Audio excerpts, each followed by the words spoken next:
Hey, good afternoon. So, andito po tayo sa Narciso Quezon again. So, titingnan natin yung isang property. Ito po ay nasa isang hektarya lampas. So, ito po yung kanyang pagitan. Andito po yung kanyang pagitan. May bakod na. Dun po sa kabilang yun, papaganyan.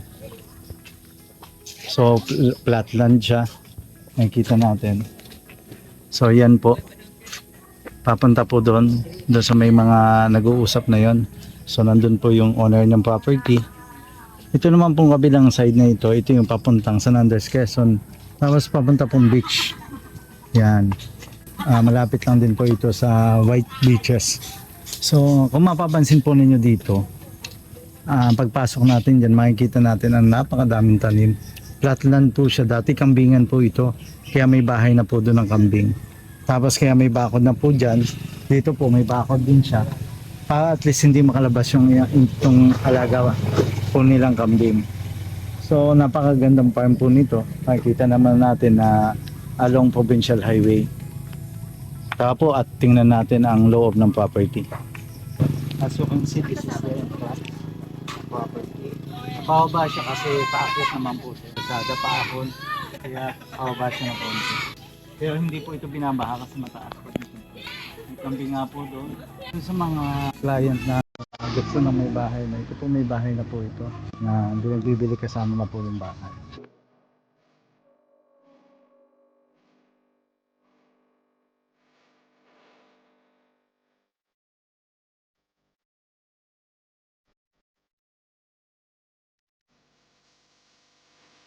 Ngayon na po diyang kuryente. Ngayon na din po si Piata. May bakod na din siya. Nandun ang alaga ng manok ng tatay. Siguro sa sabong niya. Tapos ito naman yung lalong yan. Yan yung ginugulay. So napakasarap pong gulay mo. Ngayon po yan dito. So yan, puno din po na mangga. So may mga makugan din po. Yan makugan yan. Ang mataas na yan. Ito po yung sa dalawa, tatlo, apat na piraso. Ito naman yung galing dito sa kabila, nadaan dito. Kaya pwedeng tayo din dito sa hayop. Nandun din yung may baboy po doon, may bahay-bahay doon. Yan. May bakod na din sila. So anytime pag magpapaalaga tayo ng hayop, okay na. Ilalagay na lang po natin. Puno din ng mangga. Dito, kung anong nakikita natin, ito po ay kasali doon sa property.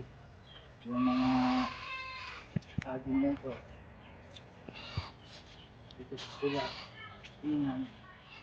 Ito pong property ay flat din. Almost 100% flat. Kaya lang pa-stop doon kasi nga pataas doon ang lupa.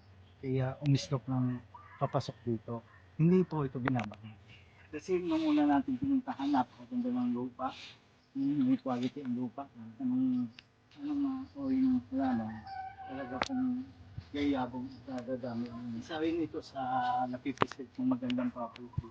Pwede nyung gawing lote-lotehin, gawin na subdivide at pwede kang magbenta.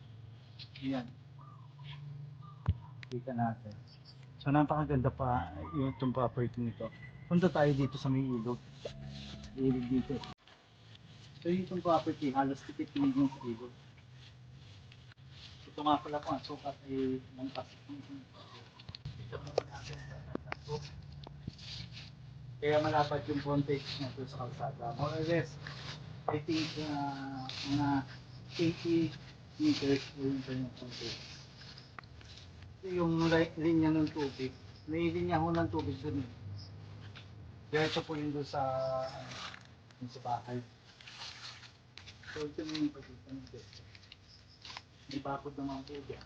So ibig sabihin, hanggang doon lamang tayo. Yung kabila, doon na yun. Ito lang yung lote natin. So ito po ay kasali pa dito sa property. So ganito po, kapag malinis, maliwala, so product pa po ito. Diba? Tapos ang pagitan po nito ay yung sapa, concrete. Yan, ito po yung pagitan. Yan, napakaganda po ng tubig niyan. Galing sa bundok po yan. Pagdating po dito, ito na po yung pagitan ng property. Hindi na po kayo tatawid dun sa kabila. Yan. Napakagandang property.